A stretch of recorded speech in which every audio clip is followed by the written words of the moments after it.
David versus Goliath. The rebels versus the Galactic Empire.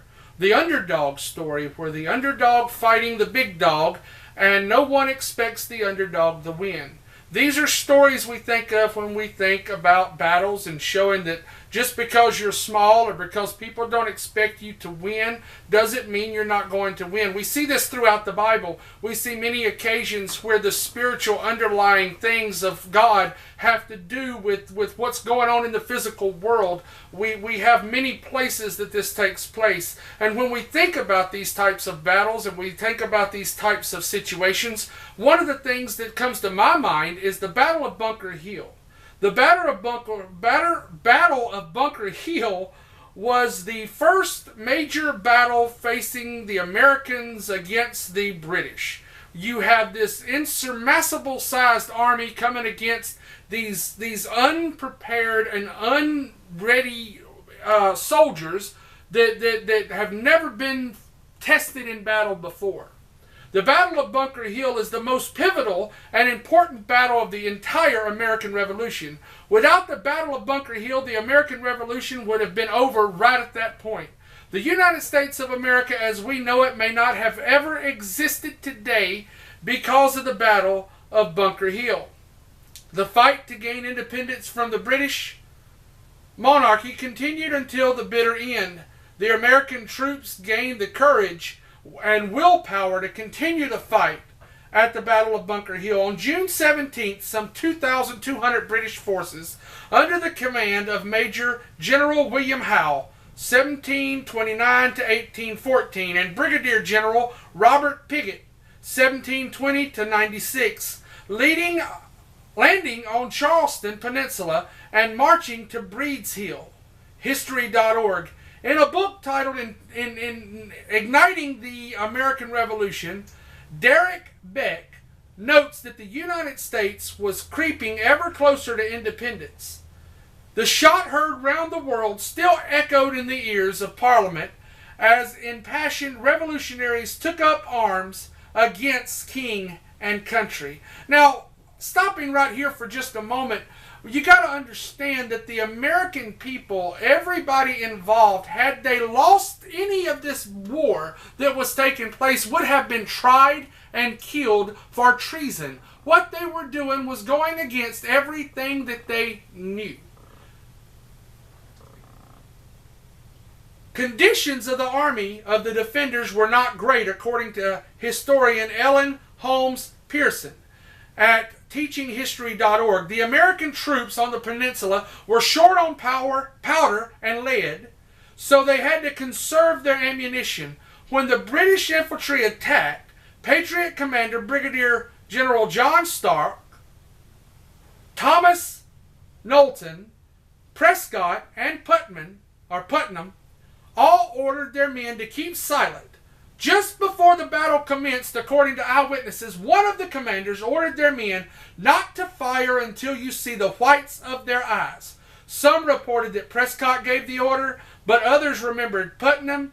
Others said Stark, uttering these famous words. It is possible that Prescott, commander of the forces of Bunker Hill and Breeds Hill, gave the order and others repeated it. We will probably never know. Now, these words have been associated with many people throughout history. We hear them all the time when we think about this. Don't fire till you see the whites of their eyes. There's many reasons why this was important. Number one, the musket was not a very accurate weapon.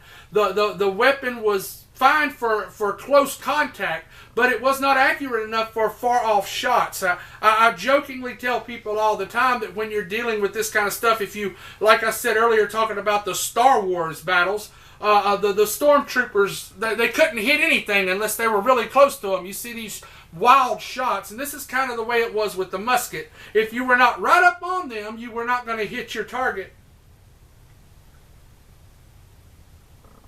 And they needed also to conserve their powder and their lead shot. Charles Buckley III wrote in 1776, a critical time in the American Revolution. In this article provides an analysis of the opening battle of the American Revolution. The battle provided flawed assumptions that led to the development of potentially catastrophic and initial strategy. The battle showed that the Americans had a chance after all. Many did not believe they stood a chance against the strongest military on earth at the time. However, even though they did not win said battle, they did cause a great deal of damage to the British troops. Again, historian Ellen Holmes Pearson notes that the British had 226 dead, 828 injured, which the Americans only had 140 killed and 271 wounded. It was a battle that was hard fought. Even though the British won, they could not afford to win another battle the way that they won this one. George Ellis, at the Battle of Bunker Hill, on the 100th anniversary of the Battle of Bunker Hill, using original source documents and letters, creates an account of the Battle of Bunker Hill. Ellis explores the first-hand account of both citizen and soldier. The instant that the first beams of light marked distinctly the outline of the daring provincials and of their entrenchments on the hill, the cannon of the Lively, which floated nearest, opened a hot fire upon them, at the same time arousing the sleepers at Boston to come forth as spectators. It was a custom at the time that people would come out of their homes, they'd bring picnics, they'd sit out on the hill, and they would watch battles as they took place. We hear the term theater used all the time when talking about military acts, and I believe this is part of that, because they would come out, and it even took place during the Civil War, that they would come out and they would bring their lunch and they would watch the battles on the field. The living conditions of the Continental Army led by George Washington were not the best. They were lacking in food supplies, and the smell from the latrine was overpowering. David Hishing mentions the powerful odors and frightful unsanitary circumstances assaulting the men far more effectively than any weapon the British Army could have mustered. Indeed, the colonists worried far less about the enemy attack than about getting housed, supplies, and organized. Now, George Washington was not at the Battle of Bunker Hill, but he was in the process of coming to the battle. There was a short time before the battle started that he found out that he was the Continental Army's leader at this point. Now, one of the problems with the Continental Army was a lack of leadership, and they were trying to take care of these situations. In closing, Paul Lockhart notes that the Battle of Bunker Hill could serve as a reminder that Americans must constantly labor to keep the ideals of their revolutionary forefathers alive. In this time and this era, we've got to understand not only was this a battle of the Americans versus the British, the good versus the quote-unquote evil, but there were very large spiritual undertones in play.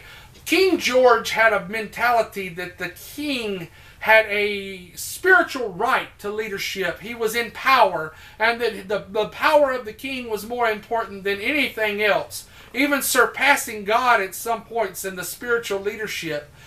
We look through the Bible and we see such as times when the prophet was on the hillside with his helper, and the helper was frightful and scared for the battle, and the prophet asked for God to open his eyes, and he was able to see the armies of the angels coming forth to help out, and at this point he was not scared anymore.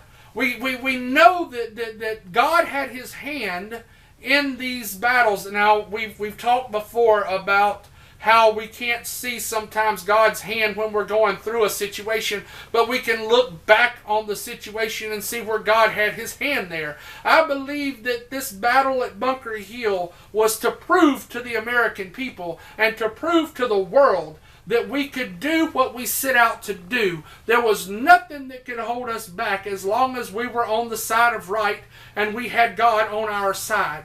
And we got to understand, even today, we may look at situations and wonder why we're going through these things, why these things had to happen. But look at the way things were handled here. They were not the strongest. They did not have the best weapons. They did not have the best conditions. However, when it came right down to it, they had a determination and they had a reasoning behind what they were doing, and the right won in the end.